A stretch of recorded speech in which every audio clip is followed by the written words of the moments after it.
Hey, welcome back to the channel, y'all. Xander here with another video. I have received confirmation that we are finally getting a sequel to the much beloved Fujifilm X-H camera. Straight from the horse's mouth. Sort of. In today's video, I'll discuss what this confirmation means and what we can look forward to the brand new Fujifilm X-H2. So stick around for today's video and let's get right into it.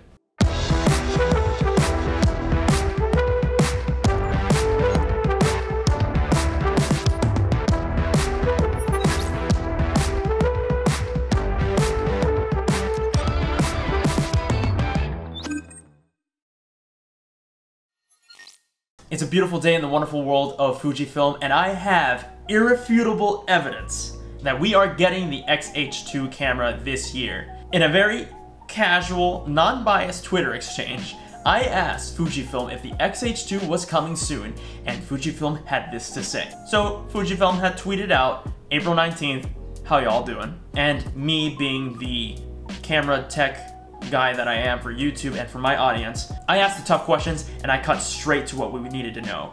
I asked Fujifilm, I shamelessly asked if Fujifilm announced the X-H2 already, and they had this to say.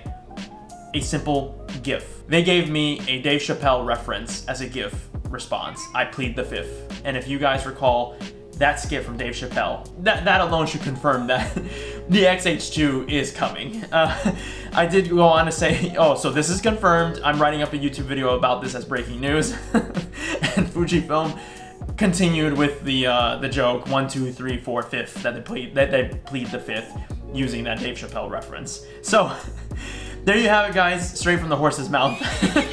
So in this thinly veiled pop culture reference, I think this all but confirms that the Fujifilm X-H2 is indeed coming this year. We do have the Fujifilm X Summit coming up next month, May 31st, and if I am a gambling man, I'm willing to bet that the X-H2 will be officially unveiled at that summit. Rumors have been circulating for several months now that the Fujifilm X-H2 is coming, and one of the more popular rumors was that the X-H2 was going to have two versions of that camera, and according to recent rumors, it is labeled the X-H2S from what I understand. One of the versions is going to support a new 26 megapixel sensor and the other version a 40 megapixel sensor, and I'm willing to bet that the 26 megapixel version is an entry point for new content creators, for people who are looking at getting into Fujifilm or perhaps getting the X-H2 as an upgrade to their X-T3s or X-T4s. That 40 megapixel camera is definitely going to be marketed towards your more hardcore photography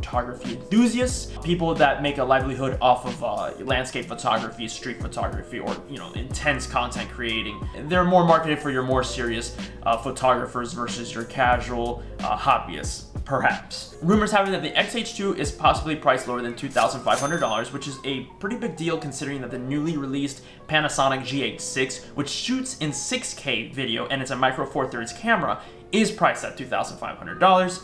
So that's a pretty competitive price point that Fujifilm might stick to. That's just, a lot of this is speculation and we have to wait, unfortunately, another month. I'm willing to bet we'll probably get a lot more leaked specs leading up to the Fujifilm X Summit at the end of May this year. So what do we want to see in the new Fujifilm X-H2, and will we get it? X-H2 might be the first X-series camera with a brand new sensor and a brand new processor, which is going to be very important. If this camera is speculated to shoot 6K or even 8K video, you're going to need a stronger processor.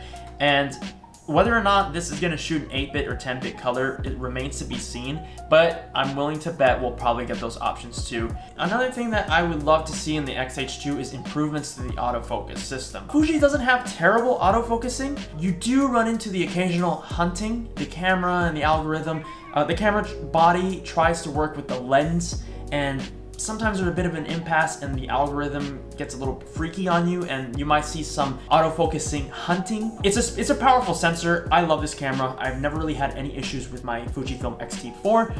I do run into that occasional hunting though, and especially when the camera is sort of auto-focusing on a subject, especially human, and looking for the eyes, and sometimes when I wear a hat, it does struggle to find the eyes, especially if the lighting is not too great. Honestly, it's not a deal breaker for me. I have learned to also sort of fine-tune my auto-focusing settings, direct the camera, and actually use manual focusing more. Being able to understand how manual focusing works and learning how to utilize it opens up your world in terms of filmmaking, and it offers a little bit more of liberty in terms of setting up your shots and directing how your autofocusing, or rather how your focusing works as you bounce between subjects in a shot.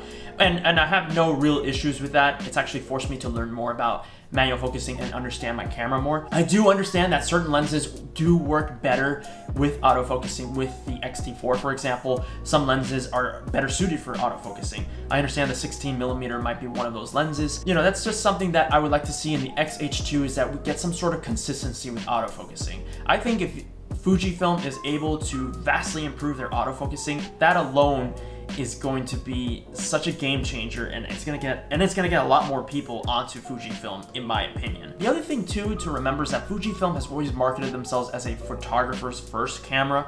It's only the last couple of years, maybe 5 years, that Fujifilm has sort of committed the X series lineup as more of a sort of user-friendly interface, in where like the X-T3, X-T4 cameras and the X-H allow you to bounce between photography and videography. And the X-T4, in my opinion, is one of the better cameras in the X series in terms of bouncing between, you know, video content and photography content. Having those dials and being able to switch between both modes manually, I can get the shot and then go back and get the video if I want. It's been such a great feature to have and a pleasure to work with in Fujifilm, to be able to bounce between grabbing the photo, getting the video as well, to give you some sort of context in my content. I might have a video of a certain thing, and then boom, we got a nice little punched in photo to go with that video. I like that a lot with Fujifilm, and I'm sure other cameras offer that ability, but I feel like Fujifilm just has that nice magical interaction, that magical transition between modes, and I love it. That's really my only complaint with the X-T4, is that autofocusing, and I've learned to work with it. It's not a deal breaker. I understand that Panasonic has some pretty bad autofocusing issues. You get some bad like pulsing, like you might have a subject in focus, but you'll see the background sort of pulse in and out of the focus, and that's distracting. I don't want that. I do understand that Fujifilm's cameras have been sort of designed mostly photography first, but that's not the case with the X series. The next thing I would like to see in the X-H2 is more of an ergonomic standpoint.